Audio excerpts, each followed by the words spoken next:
Ladies and gentlemen, the program is about to begin. Please take your seats and refrain from using any electronic devices for the duration of the event.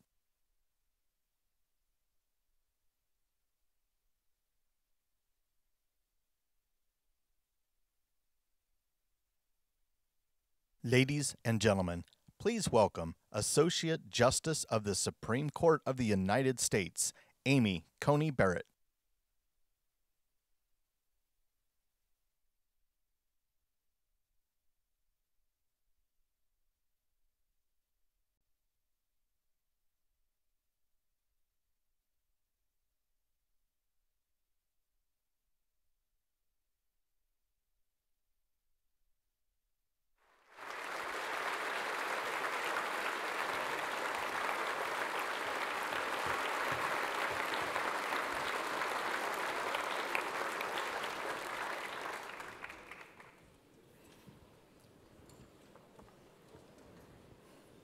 Good evening, everyone.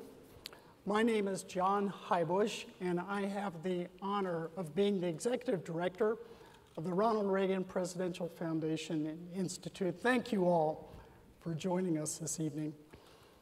In honor of our men and women in uniform who defend our freedom around the world, if you please stand and join me for the Pledge of Allegiance.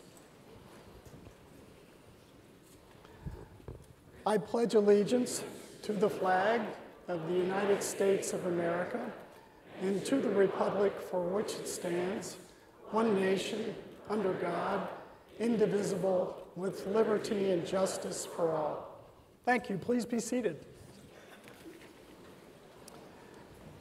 Before we get started, there are a few people in the audience that are special guests this evening.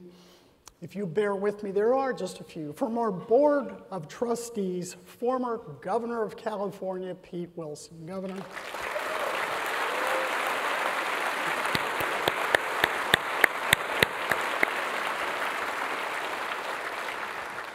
Andrew Littlefair, CEO of Clean Energy, and his wife, Karen.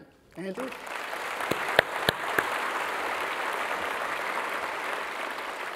Mr. Ben Sutton, chairman of Teal Capital, and his wife, Sally.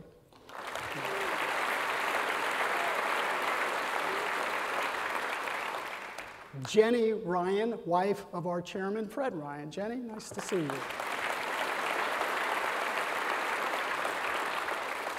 Now, former ambassador, U.S. ambassador to the EU, Gordon Sondland. Gordon.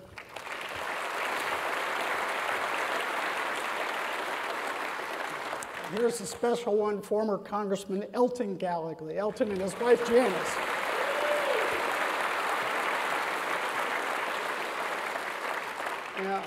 Matt Jacobs, a former federal prosecutor running for California's 26th Congressional District. Matt.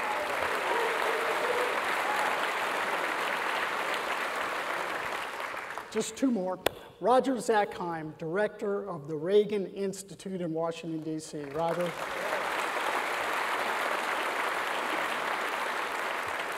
And finally, a great friend of the Reagan Foundation, Mr. Gary Sinise. Gary.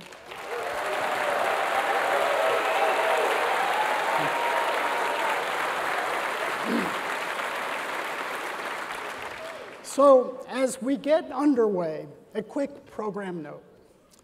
Because of ethical guidelines, sitting justices of the Supreme Court cannot speak about cases currently in front of the court, issues that could come before the court, or news of the day.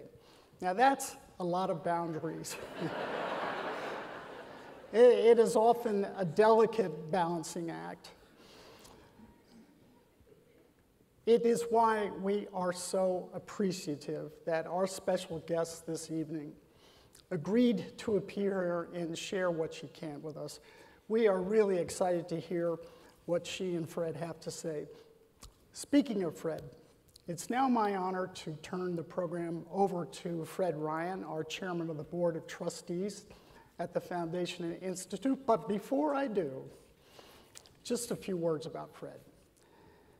His remarkable achievements in the name of Ronald and Nancy Reagan would fill a book, but you ought not wait for the book, because I know how reluctant Fred is to take credit for his many accomplishments on behalf of the Reagans. He worked on the Reagan-Bush campaign in its earliest days, served as an assistant to President Reagan for 7 years in the White House, became his chief of staff when the president moved out west after leaving office, and took on the role of chairman here in 1995.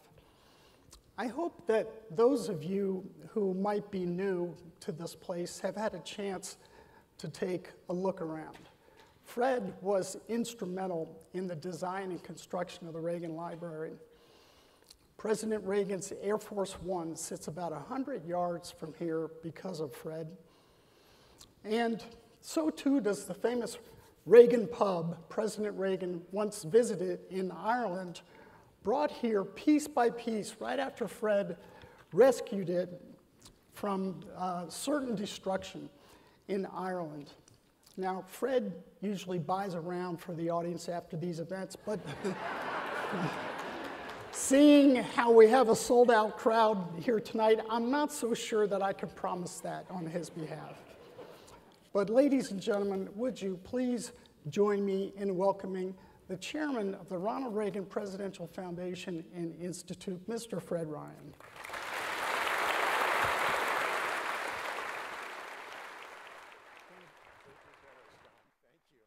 Thank you.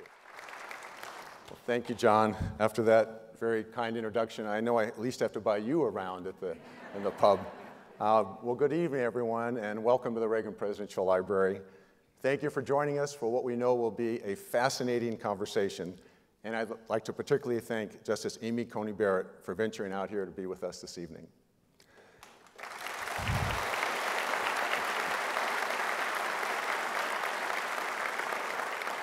As you can see, we have a full house here at the Reagan Presidential Library. We also have a large national audience watching us on live stream, at least until the college basketball game gets close. And speaking of sports, Justice Barrett, since you are a Notre Dame grad, I must warn you, you are deep in USC territory, which is where the Notre Dame offense has been most of the last few years anyways. Of all the accomplished guests that we welcome to the Reagan Library, Supreme Court justices hold a special place of honor. Over the years, the Reagan Library and Institute have been fortunate to host events with Justices O'Connor, Thomas, Ginsburg, Roberts, Sotomayor, Alito, and Gorsuch. And today we are honored to add Justice Barrett to this distinguished list. Although Justice Barrett joined the High Court more than 3 decades after President Reagan left office, her biography overlaps with his life and work in many ways that show the enduring power of his legacy. First, President Reagan made history in 1981 when he nominated Sandra Day O'Connor to be the first woman to serve on the Supreme Court. That pioneering move set the stage for the extraordinary women who would follow her, including Justice Barrett. Justice Barrett, in turn, has made history in her own right, becoming the first mother of school-age children to serve as a Supreme Court justice.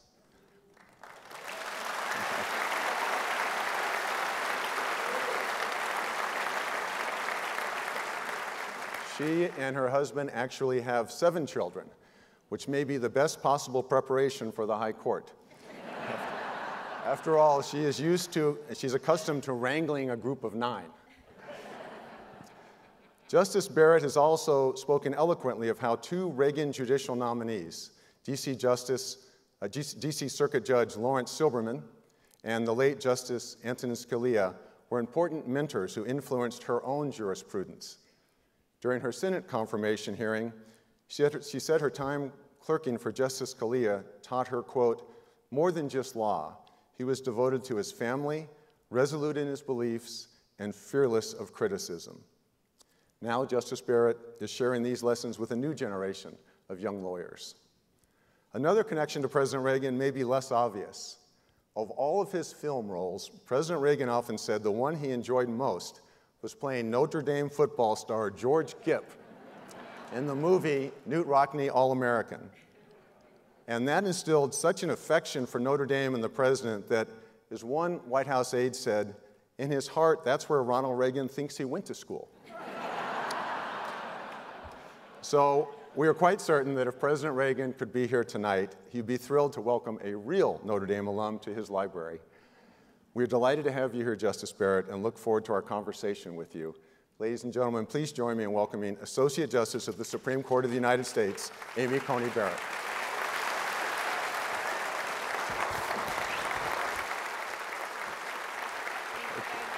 Pleasure, yes.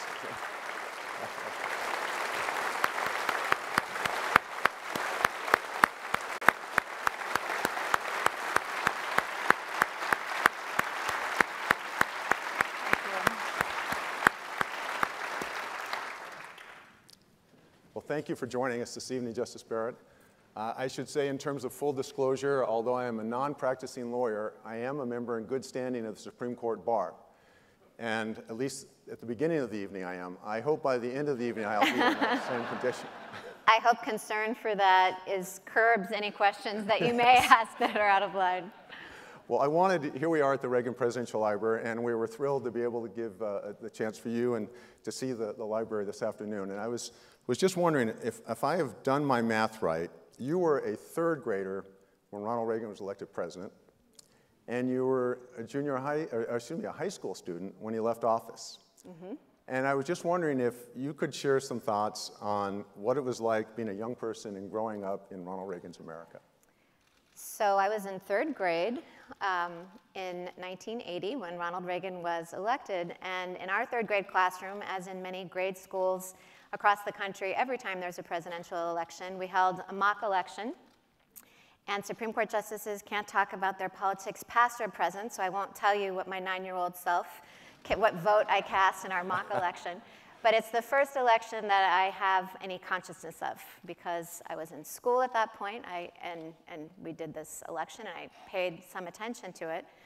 And so I would say that in my formative years, or formative years might be the wrong word to use, but as I became conscious somewhat of what was going on in politics, Ronald Reagan was the president. And so in many respects, he shaped my idea of what a president should be, because he was the president that I knew when I first started paying attention.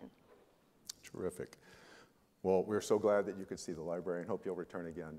It is wonderful. I'd been told it was a wonderful library, and it exceeded expectations. It's really magnificent. Terrific. Well, the timing of our conversation is unique tonight. I have to imagine that watching another person going through the confirmation process might bring back some memories of your own. I won't ask if you're regretting the chance not to come before the Senate again. But it's a process that so few Americans have been through, and it's such a high-profile process. And I was just wondering, an announcement is made that there's an opening on the court, and then names are circulated, and weeks go by, and then a decision is finally made, and the confirmation begins. I was just wondering if you could share a little bit with us about what it was like for you and your family in that process, and how did you learn that you'd been selected to be the nominee? So my process was a little bit unique. As you're describing, Fred, it's typical that vacancy arises, and then there are weeks and names are circulating. But mine happened on a compressed time frame. And my husband and I were out to dinner on the Friday night that Justice Ginsburg passed away. And we were with two friends, both of whom happened to be lawyers, enjoying this wonderful meal. And then our phones started going off, and we learned that Justice Ginsburg had passed away. So it was it's the loss of a great American, very sad occasion, kind of obviously put a damper on the meal. And we went home, and I had been considered for the vacancy that arose when Justice Kennedy retired in 2018. And we also knew, and the marshals in charge of the Northern District of Indiana and South Bend in particular knew that regardless of what happened at that point, I was likely to become the object of media scrutiny again. So that weekend, in which I had intended to go to Costco and go to my daughter's soccer game, the marshals advised me not to leave my house, just because they weren't exactly sure what would happen, just given the intense scrutiny at the time. And that weekend, I was contacted by the White House counsel and invited to come and interview that week. And it all just happened very quickly. And it didn't give my husband and I a lot of time to make a decision about whether we would be open to it or not. We had discussed it in 2018, but this was 2 years later, and so things had changed. So we had kind of a very brass tacks: are we up for this or are we not? And Jesse said, this is an opportunity to serve our country, and if you want to do it, I'm all in, but if we do it, we're burning the boats. And he said the confirmation process is going to be hard if you're selected, and then if you are confirmed, there will be a lot of hard things that we face about the job, and there just cannot be any looking back. So if you agree on those terms, then I'm in. So that was kind of our mantra: burn the boats, and as things got hard, we'd say, burned the boats, no looking back, and then moved forward. I heard, I guess it was the previous time your name was floated, I heard a story about the efforts of some people to get a photo of you. And I don't know if you'd be willing to share the links that you went to preserve the privacy. I will. Fred and I were chatting about this in the green room. So in 2018, when there was a lot of speculation about who would be selected for Justice Kennedy's seat, there was I don't know, 5 media trucks that parked outside of my house for days and days on end. And some were very aggressive. As I told Fred, it was not the Washington Post. But some were aggressive, and I would try to drive my car down the street, and they would open the doors to block.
How annoying it can be when someone is distracting you in your normal life. Please Well, continue. I was just thinking, well, burned the boats. Yes, fortunately, as a mother of 7, I am used to distractions. And sometimes even outbursts.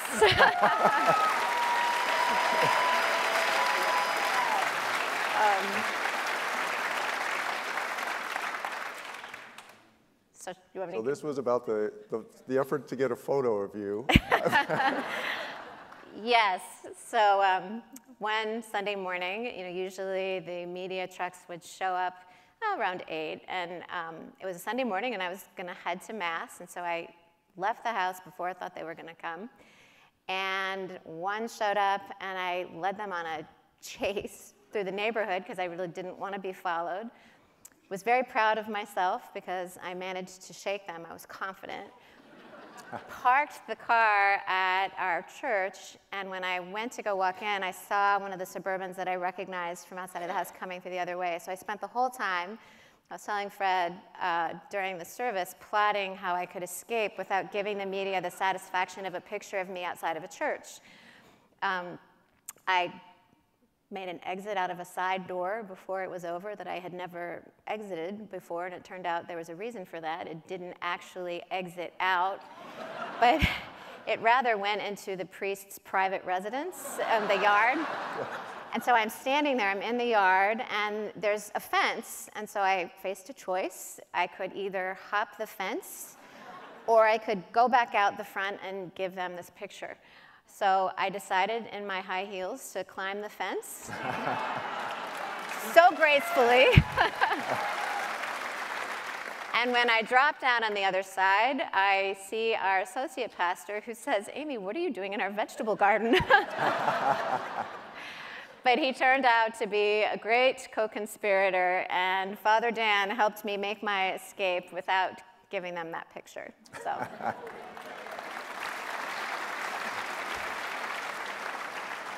Maybe we could talk, you're through the confirmation, you're on the court, and as far as I know, there's not a handbook for new justices or an orientation boot camp. Who helped you learn the ropes during your first year as a justice? All of the justices were so welcoming. You know, on the night that I was confirmed, I honestly, that night was a blur, so I can't remember who called first, but both the Chief Justice and Justice Sotomayor called immediately to extend their congratulations. Justice Sotomayor shared with me her law clerk manual that she used in chambers, and she said it had meant a lot to her when other justices had done that, and all of the justices came by to say hello, had lunch, offered advice. And I would say that starting the job, there is no handbook, and I was starting midterm. I was confirmed, and then there were arguments the following Monday. So I was scrambling. I had to set up a chambers and hire staff and get up and running on the oral arguments, read the briefs. My family was still living in South Bend, so I was commuting back and forth and trying to make quick adjustments to make that happen. So it was a very overwhelming time. And there isn't a manual, but I think I was saying to someone recently that the job is a little bit like parenting, in that you, I think in my case, and I think in many people's cases, you learn how to parent by watching your parents, and not that you imitate everything that they did, right? But it's what you like and what you don't like, and they're the model against which you decide what you're going to do. And so you mentioned that I clerked for Judge Silberman and Justice Scalia. So walking in, I had some idea of how they ran their chambers, how they interacted with their law clerks, the process that they used to decide cases. And so I had those models to choose from and decide what parts of it I was going to adopt and what parts I might do differently. Well, you will have a new justice in the court at some point soon. Is there advice you would offer to a new justice? Let's see. I think it's hard to even know what to say, and I'm sure everybody's experience is so difficult, so different and difficult. I think that a new justice is likely to start in October, and so fortunately there will be some lead time. And in the summer, hopefully there will be an opportunity, to ramp up and do some of those things in advance. I think one of the difficult things that I experienced that I wasn't really fully prepared for was the shift into being a public figure, and also security is much different now than it was when I was clerking on the court.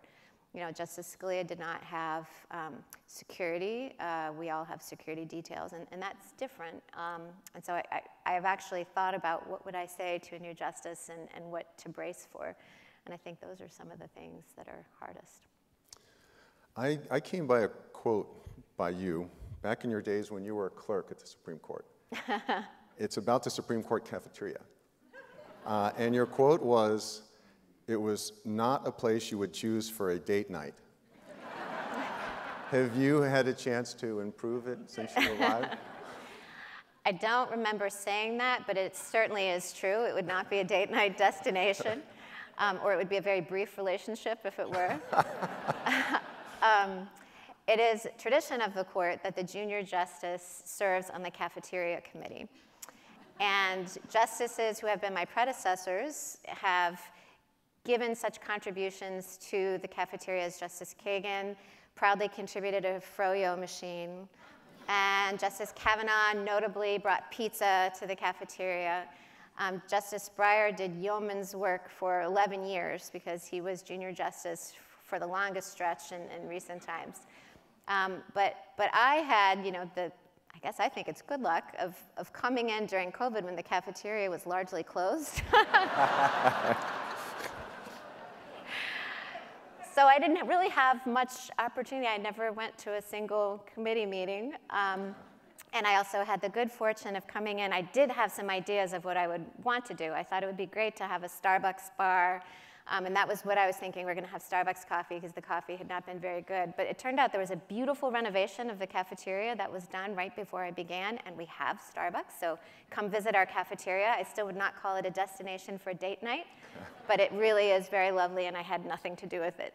All right. Let's talk a little bit about the court as an institution. Although it was not the case for much of the court's long history, today many of the justices have working spouses. Your husband Jesse remains a practicing lawyer.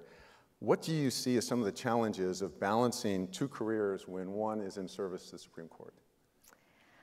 I think that for us, the challenges that we face are those that, couples who are both working and have children at home always face. I mean, we balance now in the same way that we've balanced for our whole marriage, who's going to do what for childcare and spreading ourselves thin. And Jesse is very generous in picking up a lot of the slack. He is working largely out of a home office right now, and so that gives him a little bit of flexibility, which is much appreciated by me. Jesse is a lawyer, and so we are very careful to avoid conflicts.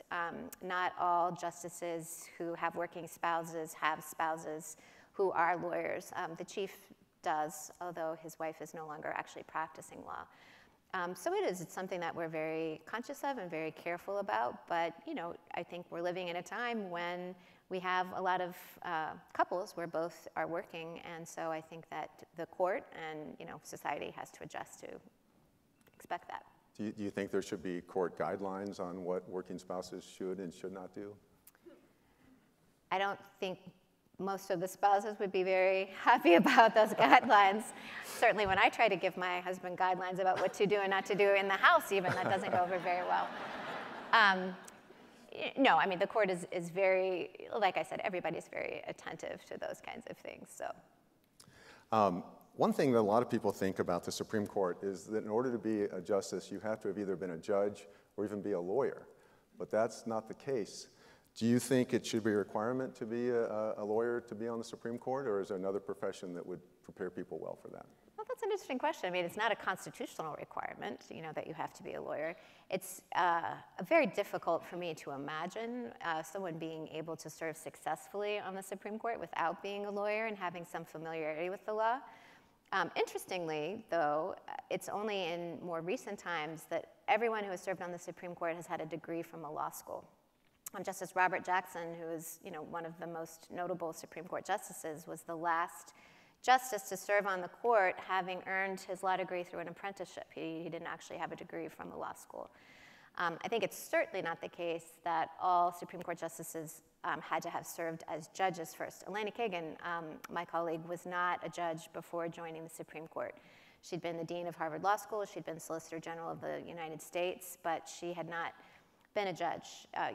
Chief Justice Taft had been president of the United States before joining the Supreme Court. So many different professional backgrounds, I think, could do the job, but it's really difficult for me to see how someone who wasn't a lawyer could dive in. You mentioned the law schools, and you are the only justice on the court at the moment who didn't go to either Harvard or Yale. I know you've said you could teach the others a little bit about football, but do you think that, what are your thoughts on the diversity of schools represented, and what should it be going forward? I think diversity in every respect is good, including in background of education. I think people choose law schools for all different reasons. I mean, I chose Notre Dame because I was attracted to it as an institution. I also had a full scholarship, and I didn't know what I was going to do after law school and didn't want to be required to go to a large law firm to pay off debt. And so, I think it's very valuable to allow people to feel like they can make many different choices and receive great educations at other institutions besides Harvard and Yale without taking themselves out of the running to pursue certain professional opportunities. Term limits are something that's discussed from time to time about federal judges. The younger judges seem to favor term limits, but the older judges seem to not favor term limits. Do you have a view on whether there should be term limits? Well, I mean, I think Congress has a lot of control over shaping the federal courts generally, it possesses that by virtue of the Constitution. You know, there was recently a commission that President Biden formed to study the Supreme Court, and some members of that commission favored term limits. There was a vigorous debate about it, about whether they would be constitutional.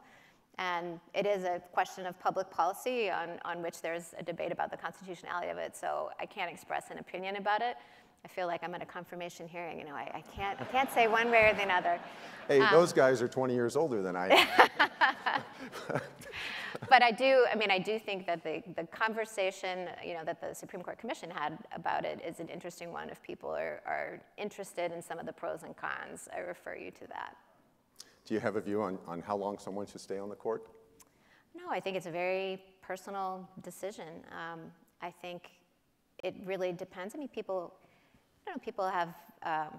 age differently. You know, Justice Ginsburg used to say, as long as she could do the job and do it well, and you know, I think that's the philosophy that many have about their working lives generally. So I think that's a personal decision that each justice makes for him or herself. Sure. When you compare the court to the executive branch and the legislative branch, the Supreme Court seems to be shrouded maybe in a little bit more mystery. For example, the hearings are only more recently have been audio. First they were delayed audio, and then now they're real audio. Do you have a view on whether there should be some type of a stationary camera there so people can see what's happening in the court?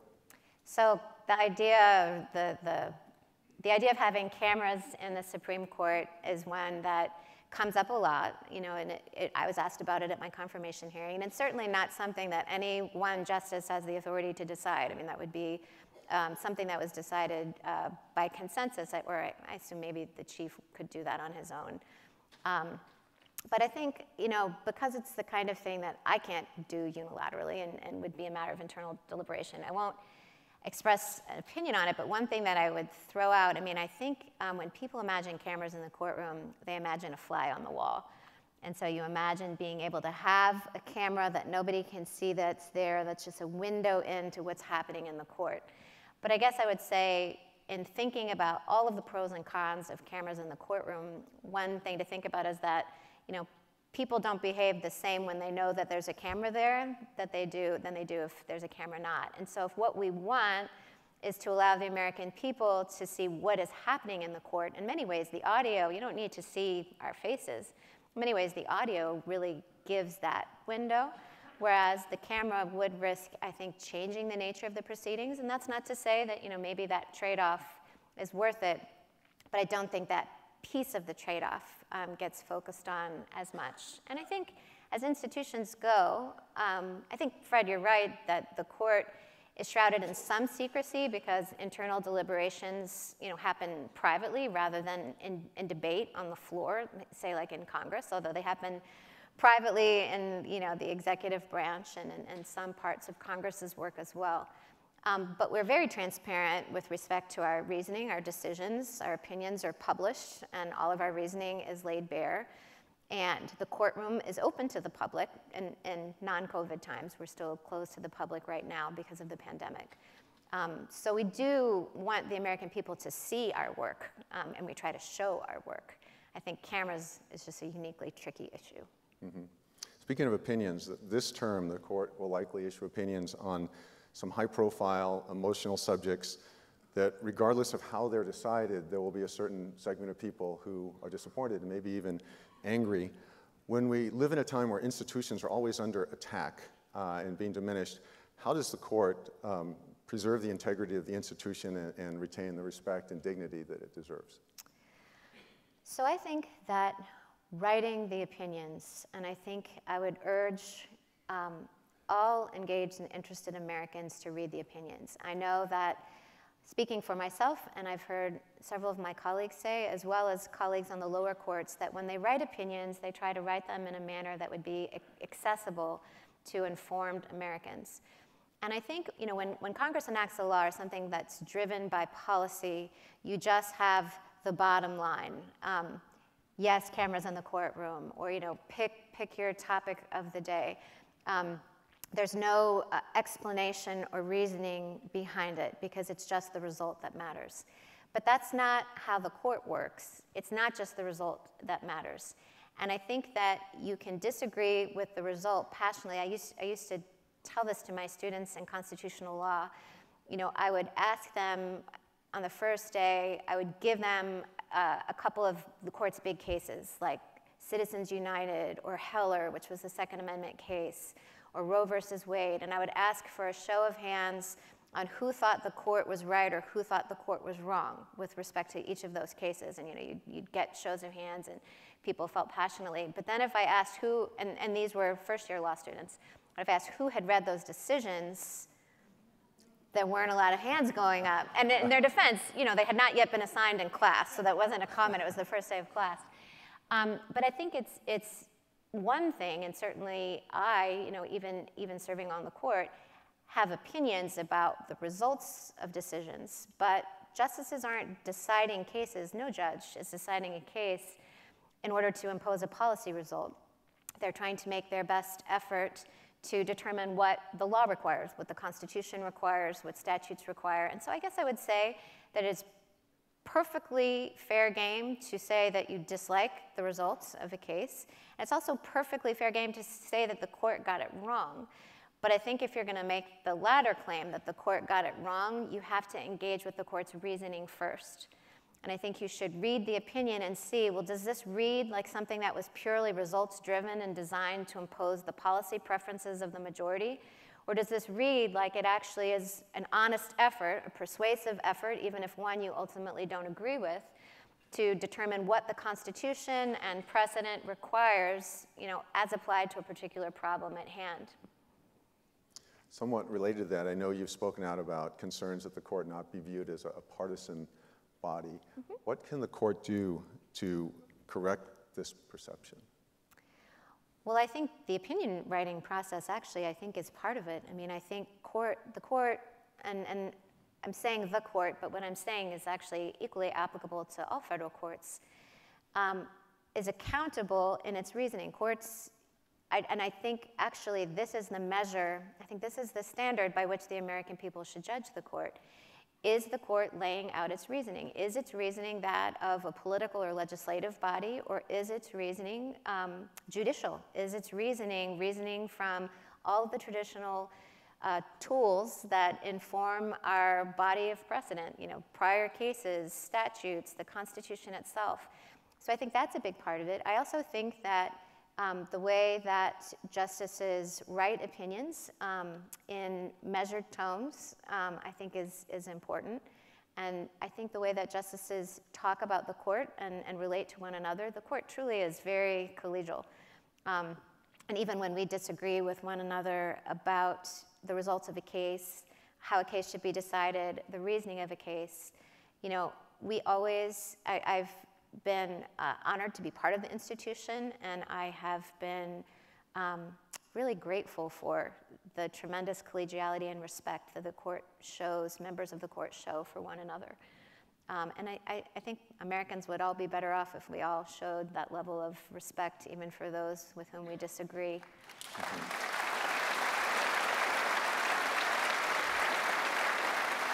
And while we're talking about areas where we disagree, there's a growing concern about intolerance for free speech on America's universities and even law school campuses. What do these incidents say about the health of our democracy, and what advice would you give students who may passionately disagree with viewpoints they hear on campus? I'm a passionate defender of the First Amendment, and you know, the First Amendment applies to public universities. It does not apply to private universities. But I will just talk about the values of free speech broadly, you know, as applicable to both institutions. You know, the reason why we have a First Amendment, the reason why we have free speech is to protect unpopular speech, because popular speech doesn't need the protection. And I think that for our democracy to thrive, I think for educational institutions to thrive, everything has to be on the table, including protest. I mean, I think there's a place for protest. I think that people need to be able to disagree. People need to be able to express ideas. I think what can't happen, especially in academic institutions, is for any ideas to be pushed off the table. I think you have to engage with those ideas, show why those ideas are wrong, But I think, you know, it's a really fine line between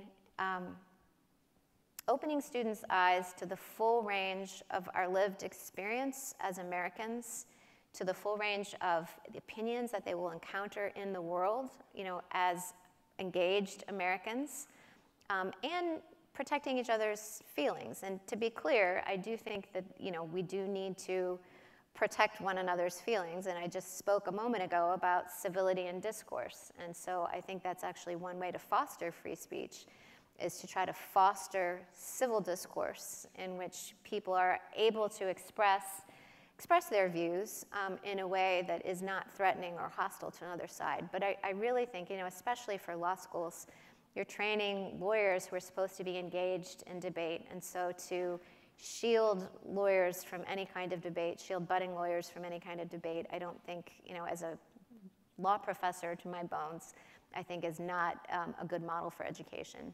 Yes.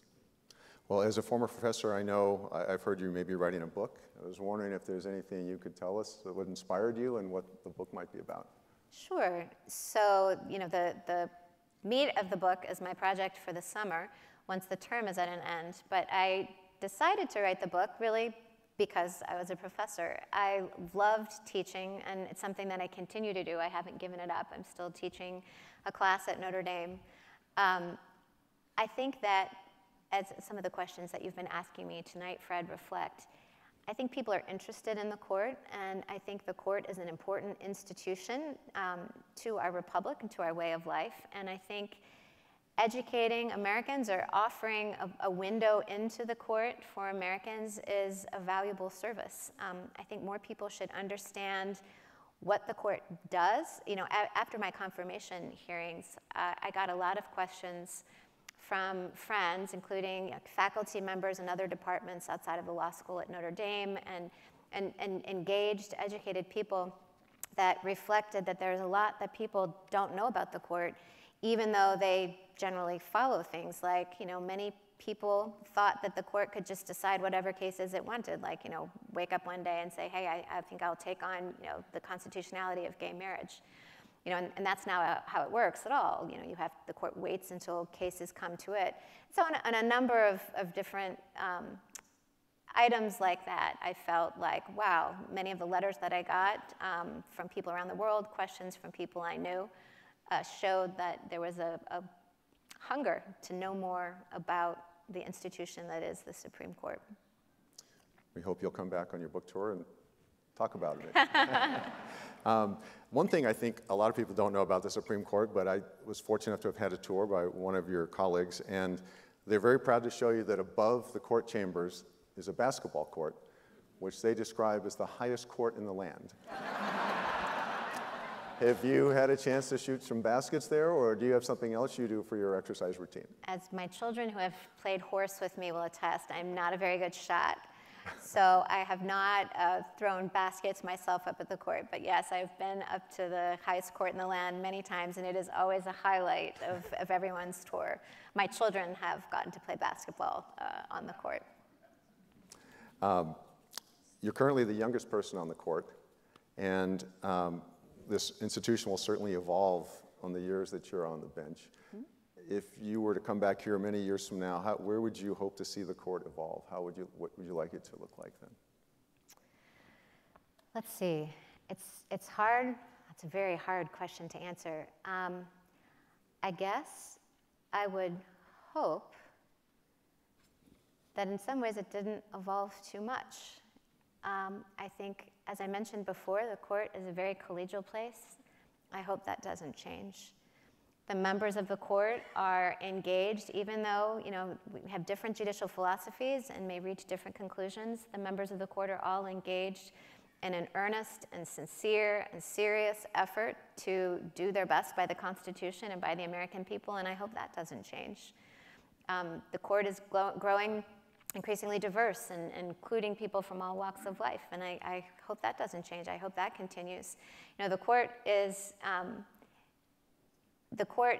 an institution that has inspired growing democracies in other parts of the world. I taught a class in constitutional law, a small seminar in which some of the LLM students from other countries that Notre Dame took, and they were always interested in the court and how the court in our country, which was a different experience than some of them had gained respect, and how the political branches abided by the decisions, that the court had made. And really, that tradition goes back to the beginning of the Republic and to the leadership of John Marshall, and that hasn't changed. The court has managed to maintain its position of respect in the country throughout its existence. So I think were I to come back, towards the end of my career, I think at the end of the day, I would say that I hoped there were fewer things that changed than that did change about the court.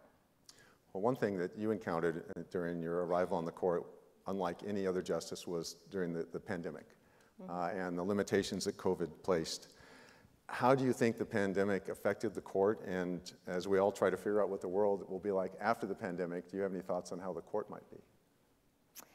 So the pandemic, I will say that one very, very thin, small silver lining for me was that I do think it made my transition into the court a little bit easier because, I was commuting back and forth and arguments were remote. And I think that the court during COVID used a different argument format than it does normally, where we went seriatim, one justice after the other, each was allocated a certain number of minutes for questioning. And that was actually an easy way for a new justice to start because I didn't have to come in fighting for floor time and worrying about stepping on a senior colleague's toes by being too aggressive or speaking over them, or at the other side of the spectrum, not being aggressive enough and not getting my questions asked. And I think one thing that the court has now changed, now that we're back on the bench, that we learned from the COVID experience, is that that style of questioning wasn't one that we retained, but we did like the opportunity to not have as much talking over each other and to feel like everyone got their opportunity to have questions answered. And so we have adopted a new format that allows for more of that, which I think, even though it does make arguments longer, has largely, I think, been welcomed as an improvement. I look forward to the day when the court can be open to the public again so that people can come in and see the court and the public can return to the courtroom for oral argument. I hope that we have much less pandemic law coming before us. Right. But I think, it really remains to be seen. I'm sure there will be many sociology dissertations written in years to come about the effects that the pandemic has had on all of us. Now that life is a little more normal for justices, could you tell us a little bit about how you balance what a day in your life is like with the court, with family, your faith, how you balance all of this? So in some ways, when my oldest daughter, Emma, was born, my husband and I were continually engaged in conversations, mostly initiated by me. Like, I just don't know if I can keep working. I don't know if I'm giving her the attention she needs. And we always worked it out, and it was always a lot to juggle, but it kept working out, and the kids were thriving. And Jesse would often tell me, he's like, I think the kids might be better off by having having you work and having you be, engaged in all those other things too, because you're around a lot, and it enabled him. My working freed him to be. He was an assistant United States attorney for many years, prosecuting, and so our being a two-income family, and Jesse really wanted to be an AUSA, and so he could coach their soccer games, and we lived in a town that was small enough that we could both be back and forth at their schools quickly. So now we're in Washington, and the commute's not so great. And it's getting worse now that the pandemic is thankfully coming to an end. Unfortunately, that means cars are back on the road. So we're navigating more because I can't just get home as quickly during the day as I used to be. So it's a long day. I often pray that my time will be multiplied like the loaves and the fishes. I get up early. I get up usually about 5, and I try to work and exercise. We get the kids off to school in the morning. Work, come back. There's homework. There's soccer. There's lacrosse. Getting everybody where they need to go. Getting dinner ready. Personal email often falls by the wayside, I'm sorry to say, so I'm not a very good communicator. I take a long time to get back to people. But it's a very full life, but our kids have been troopers in the move, and they've adjusted really well. I have the good fortune of having a wonderful husband who does more than his share of the work at home. He's been doing all of our cooking, and that's great. So we have a very full life, but wouldn't trade it. You talk about getting away from Washington, and that was one thing President Reagan was very keen on, was making sure that he got away from Washington. In fact, he had ranches, various ranches, in fact, one not far from the library and then one in Santa Barbara. Do you have a place or thing you try to do just to get away from Washington and escape that environment? Sadly, no, I was about to say sadly, I've just trumpeted all of the joys of our family, and I was about to say sadly, we're in the cuffs of we can't leave on the weekends because we have soccer and lacrosse and birthday parties to go to. So no, we can't really, we can't leave very often because we do have so many kids' activities. Sometimes people ask, what did you do for fun, or what did you do this weekend? Did you get to relax? And usually it was about like 4 different sporting events and a piano recital. So I look forward to the day when maybe we can get some respite over the weekends, although we do look forward this summer. We'll spend some time away from Washington, and that will be welcome. A couple of final questions, if I could. One, just how being a justice has changed your relationship with people. You mentioned that it takes a little longer to hear back on emails, but do your friends call you Amy still, or Justice Barrett? Does it help adjudicating differences among your children, being a Supreme Court justice? If my children were impressed at all by the fact that I was a Supreme Court justice, maybe it would help in adjudicating their disputes. One thing that I love about being back in South Bend in Indiana is that I am just Amy. And that was one of the hard things about leaving, because I prefer to be just Amy. And so my husband and I, and several of our children, we had a gym that we worked out. It was a small CrossFit gym, and I felt perfectly comfortable all last year while I was commuting, going back and continuing to work out with everyone there, not worrying that it would be posted on Twitter. Because I was just Amy to our friends there. And so I really particularly treasure these days my longstanding and old friendships for the people to whom I am just Amy. It is a little bit harder to make new friends. When my older girls were young, I was the room mother, and I was very involved in the school that they attended. And it's a little bit harder to be that way now.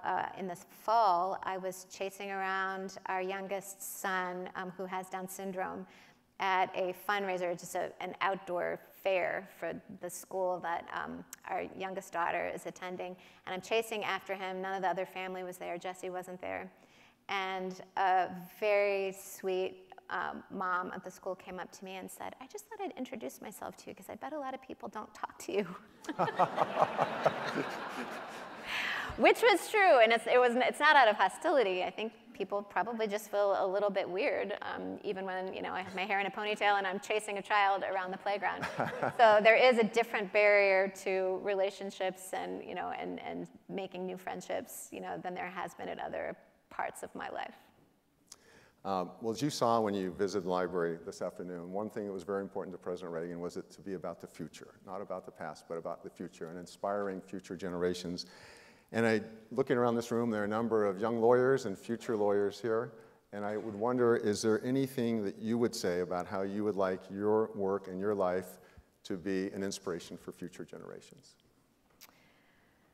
I don't think I've thought about my life in that grandiose a way to say that I want to be an inspiration to future generations. But when I think about what future generations could contribute to the law and to the country and to the legal profession, I think what comes to my mind is first civility.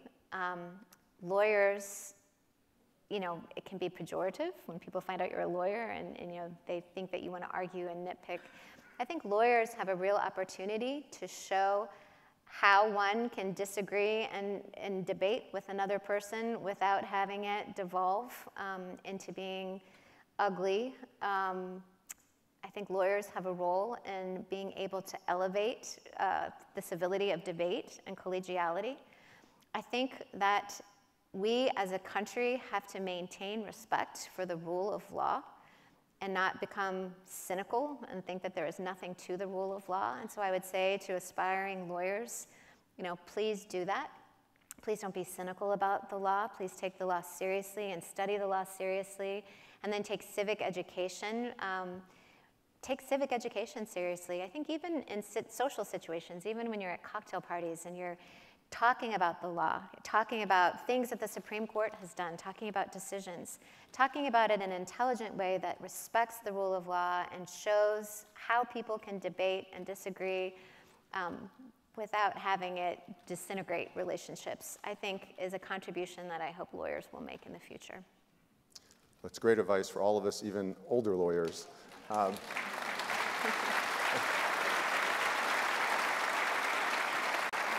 Thank you for making time to be here. You've been a great sport, a great conversation, and we're delighted you were here, and we hope you'll return many times and often. Thank you, Fred. Right. Thank you all for coming. Sure.